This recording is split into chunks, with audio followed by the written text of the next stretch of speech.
এসেলে আমাকে ভিতর জব করে দিয়ে গেল, মা তুই রান্না করে আমি আসি। আমি কুড় যাচ্ছ আসি, শেখেছে নাকি না মা আসি। মাকে কবুতরের মাংস রান্না করতে বলে নিজে ছুটে গিয়েছিলেন ছাত্র জনতার আন্দোলনে। এরপর আর ফিরে আসেননি বগুড়ার চক আকাশতারা গ্রামের রিকশাচালক কমর উদ্দিন।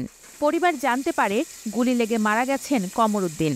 একমাত্র উপার্জনক্ষম সদস্যের মৃত্যুতে অসহায় হয়ে পড়ে তার পরিবার।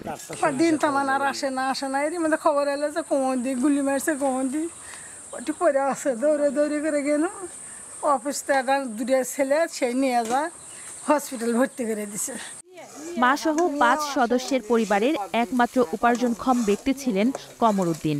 ২ সন্তানকে নিয়ে কষ্টে দিনাতিপাত করছেন ৭ মাসের গর্ভবতী স্ত্রী তহমিনা বেগম। মানুষের দেওয়া সাহায্যের ওপরেই নির্ভর করতে হচ্ছে পরিবারটিকে। মনে করেন আমার বিয়ানারা তারপরে দুটো চললে মাংস দিয়ে যাচ্ছে, সেলে খাওয়া দাওয়া করছে। এখন ভালোই চলছে, এখন তো চলতেছে না বাবা। আর্থিক সমস্যা যায়, অর্থের বাবা মা আছে, সেও খুব একটা সুবিধাজনকের না, মানে চলানোর মতন কোনো সামর্থ্য নাই।